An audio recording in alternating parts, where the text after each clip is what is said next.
Em nome do Deus Triuno, Pai, Filho e Espírito Santo. Amém. Um por todos, todos por um.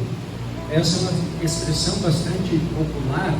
Ela é usada por integrantes de um grupo, seja na igreja, na sociedade, na escola, na faculdade, no trabalho, para que todos unam forças em prol de um objetivo comum. Essa expressão lembra que cada pessoa daquele grupo é responsável por ajudar os demais integrantes. Uma cooperação mútua, um ajuda o outro. Essa expressão ficou muito famosa por ser o lema dos 3 mosqueteiros. Quem já assistiu o filme deve se lembrar. Esse lema, sem dúvida, ele pode muito bem ser aplicado para as mais diferentes áreas da nossa vida nesse mundo, inclusive para a nossa vida cristã. Essa expressão faz muito sentido no que se refere à nossa vida nesse mundo, nossos relacionamentos interpessoais. Porém, essa expressão ela não faz sentido algum quando nos referimos ao nosso relacionamento com Deus, à nossa vida espiritual, à transcendência. Por que não faz sentido? Caifás, o sumo sacerdote dos judeus na época de Jesus, nos dá a resposta. Vocês não sabem nada, nem entendem que é melhor para vocês que morra um só homem pelo povo e que não venha a perecer toda a nação. Sobre essa afirmação de Caifás, João, o evangelista, ele faz o seguinte comentário: ora, Caifás não disse isso por conta própria, mas sendo o sumo sacerdote naquele ano, profetizou que Jesus estava para morrer pela nação, e não somente pela nação, mas também para reunir em um só corpo os filhos de Deus que andam dispersos. É óbvio que Caifás não estava se referindo à morte de Jesus pelos pecados do povo de Deus, ou pelos pecados de toda a humanidade. A única preocupação de Caifás era com o templo, com a vida deles, com o povo. Eles estavam mais preocupados com isso. Eles mesmos não se reconheciam pecadores, mas eles estavam preocupados porque diante de todos aqueles sinais que Jesus fazia, isso poderia dar uma agitação geral do povo e assim chamar a atenção dos romanos, e os romanos pudessem vir tomar a cidade de Jerusalém, tomar o templo deles. Essa era a preocupação de Caifás ao dizer essas palavras. Mas João, ele percebe algo mais profundo nessas palavras. João, ele vê nelas uma profecia que estava prestes a se cumprir. Jesus não morreria apenas pelos pecados do povo, mas ele morreria pelos pecados de toda a humanidade. Jesus morreria para reunir novamente os filhos de Deus dispersos neste mundo caído em pecado. E para que Jesus pudesse realizar essa difícil tarefa, essa expressão popular, essa nossa expressão popular, um por todos, todos por um, ela não se aplica, pelo menos não por inteiro. Para restabelecer o nosso relacionamento com Deus, nunca será um por todos e todos por um. Hoje e sempre será apenas um em lugar de todos. Na cruz, Jesus tomou sobre si sozinho todo o peso dos nossos pecados. Não somente dos nossos, mas dos pecados do mundo inteiro. Foi assim que, pelo sacrifício inocente de apenas um homem, e ao mesmo tempo Deus, verdadeiro Deus, todos nós fomos poupados da condenação eterna e reconciliados com Deus. É somente pela fé em Jesus Cristo que este perdão, essa reconciliação se tornam efetivamente nossos. Isso nos é oferecido graciosamente, e não só a nós, mas a todos, sem distinção, como um presente do próprio Deus. Porém, aqueles que não creem, ou aqueles que tentam acrescentar algo à obra perfeita de Cristo, esses acabam rejeitando tudo aquilo que Jesus conquistou por tanto esforço. Em nosso texto chama a atenção o sofrimento de Maria e Marta pelo falecimento do seu irmão Lázaro. Jesus era muito amigo dessa família, E ele mesmo se comoveu com aquela situação a ponto de chorar, como nos diz o texto. Jesus chegou a receber a notícia, o aviso de que Lázaro estava doente, enquanto ele ainda estava vivo. Mas o texto nos mostra que Jesus ele não teve nenhuma pressa em ir lá e ajudar o seu amigo enfermo. Jesus apenas disse: essa doença não é para a morte, mas é para a glória de Deus, a fim de que o Filho de Deus seja glorificado por meio dela. Jesus propositalmente esperou a morte de Lázaro. Isso parece estranho. Que amigo é esse? Jesus até em certo ponto diz que eu fico feliz por não ter estado lá, mas fico feliz por causa de vocês. Por quê? Porque Jesus precisava realizar esse milagre, para que assim definitivamente os seus discípulos crescem nele. E pessoas, e mais pessoas crescem que de fato ele era o enviado de Deus, o Filho de Deus que veio ao mundo. E assim Jesus fez. Lázaro faleceu, mas Jesus foi lá, Jesus o ressuscitou dentre os mortos, e por causa desse milagre muitos creram em Jesus.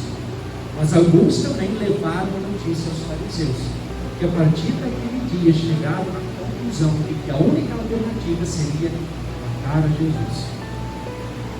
A glória de Deus, ela esteve presente nesta situação difícil da família de Maria, Marta e Lázaro.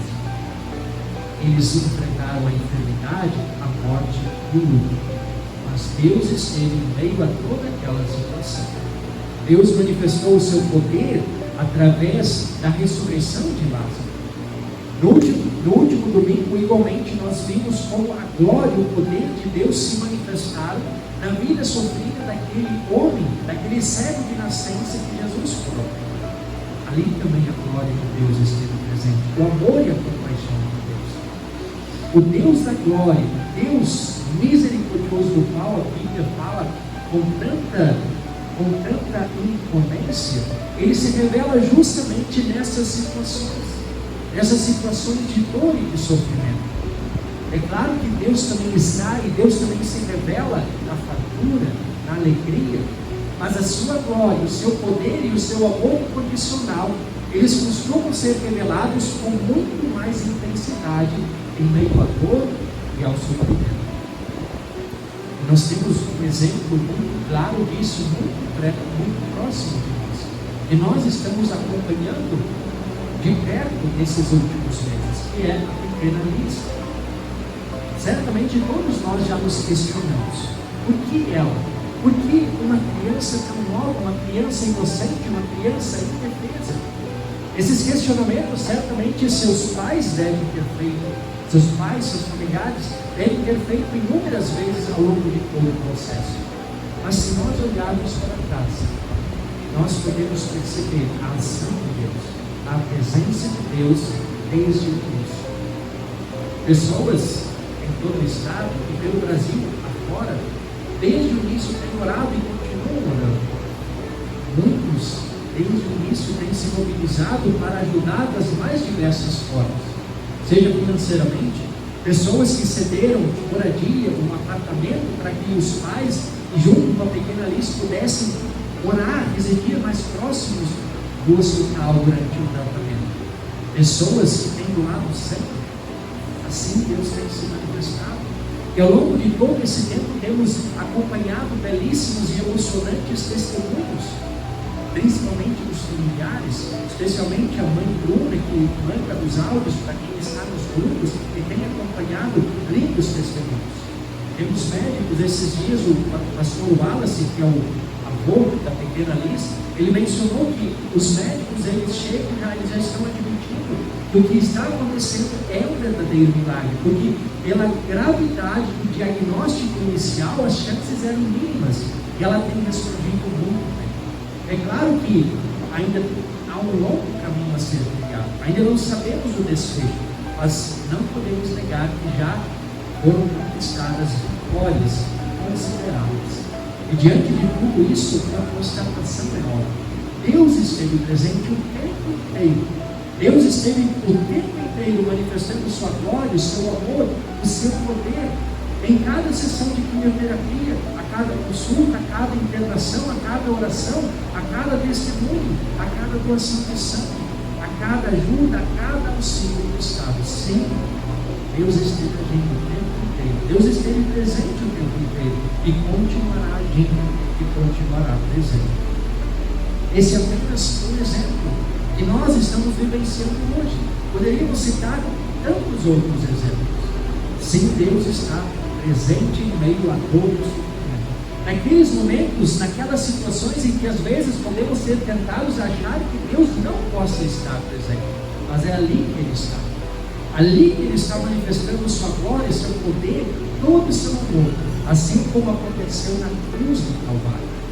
A cruz que parecia apenas derrota e humilhação, mas que na verdade foi a grande vitória final de Deus, onde Deus revelou ao mundo inteiro a largura, o comprimento, a altura e a profundidade do seu amor, como lembra o apóstolo Paulo na carta aos Efésios. Amor a ponto de entregar a vida do seu próprio filho, do seu único filho, para sozinho suportar o castigo que cada um de nós merecia. Foi na dolorosa, na humilhante cruz que Deus manifestou de modo mais especial toda a sua glória, todo o seu amor e todo o seu poder. Não foi no por todos e todos por um, mas foi justamente o apenas um, em lugar de todos. Filmes e séries, de vez em quando, costumam abordar, apresentar cenas em que alguém se sacrifica para salvar outras pessoas. Normalmente essas cenas costumam acontecer no final do filme. O homem se sacrificando por sua amada, a mãe sacrificando sua vida pelos seus filhos, um super-herói morrendo, se sacrificando para salvar a humanidade. Quem gosta dos filmes da Marvel deve se lembrar do Vingadores Ultimato, quando o Homem de Ferro, no final, tem aquela batalha épica e ele sacrifica a própria vida para salvar o mundo das garras do terrível vilão Thanos. Os filmes e séries costumam abordar essa temática porque é uma temática que comove, que impacta, que emociona, que dá encontro. Porém, na maioria das vezes, isso tudo é ficção. Não é algo real, não é uma situação de fato que beneficie na vida real a cada um de nós. Sim, é verdade que também existem situações na vida real. Pessoas que na vida real eles acabam perdendo a própria vida para salvar outras pessoas. São heróis da vida real. E muitas vezes até essas situações reais acabam virando também filmes. Essas pessoas costumam ser lembradas pelos seus atos heróicos por muito tempo. Porém, nenhum ser humano jamais será capaz de fazer o que Jesus Cristo sozinho fez em lugar de toda a humanidade. E o sacrifício de Jesus Cristo de ficção não tem nada. Não foi um sacrifício apenas para nos entreter, para nos impactar, para nos emocionar, mas foi efetivamente para salvar a cada um de nós. Muitas multidões do mundo inteiro geralmente se encantam, se impactam, se emocionam com os super-heróis dos filmes, das séries, que são super-heróis fictícios. Mas muitos, não raramente, ignoram o único super-herói que realmente existiu, que é Jesus Cristo, que sozinho sacrificou a sua vida para salvar toda a humanidade da condenação eterna. Os heróis da vida real, pessoas que de fato sacrificaram, que morreram para salvar a vida de outras pessoas, eles infelizmente não retornarão à vida. A partir daquele ato heróico, eles perderam sua vida e os outros foram poupados. Os heróis fictícios das séries, dos filmes, eles podem até voltar a viver. O filme lá do Superman, né, na DC, que é a Universal, que tem aquela série também de filmes, o Superman no filme morre, filmes depois ele retorna à vida. E eu imagino que em algum momento a Marvel também vai dar um jeito de trazer o Homem de Ferro à existência novamente. Afinal, é ficção, e na ficção tudo é possível, mas nada é real. O único super-herói que realmente voltou à vida foi o Filho de Deus, que é Jesus Cristo, nosso Salvador. O mais fascinante é que a salvação que Ele trouxe por meio do seu sacrifício possibilita também que todos aqueles que nele creem possam voltar à vida depois da morte. Jesus mesmo disse, a marca do nosso texto: eu sou a ressurreição e a vida. Quem crê em mim, ainda que morra, viverá. E todo que vive e crê em mim não morrerá eternamente. Lázaro experimentou isso antes mesmo de Cristo ressuscitar. É verdade que ele morreu novamente, mas pela fé em Jesus Cristo ele tornará a viver outra vez. Assim também cada um de nós. Para cada um de nós a morte não é o fim. Pela fé em Cristo também nós sabemos que mesmo morrendo a gente voltará a viver. Existe uma vida verdadeira que nos aguarda, a vida eterna no céu. Por isso, queridos irmãos e irmãs, é a partir deste em lugar de todos que o nosso relacionamento com Deus é restabelecido. É a partir deste em lugar de todos que nós temos perdão dos pecados, paz com Deus, certeza da salvação. É pelo em lugar de todos que Deus manifestou de maneira mais extraordinária a sua glória, o seu poder, revelando ao mundo o seu imenso amor. É por meio do em lugar de todos que para nós a morte já não é mais vida, mas é apenas o começo da vida verdadeira. Porque se Cristo vive, também nós, os que cremos nele, viveremos, como diz o próprio Jesus. E por fim, é por causa do único lugar de todos que nós também somos movidos e capacitados pelo Espírito Santo para colocar em prática por todos e todos todos. Ou seja, amar, servir, cooperar uns com os outros neste mundo que Deus nos colocou, testemunhando a nossa fé através de palavras e ações concretas. Que assim Deus nos permita. Amém.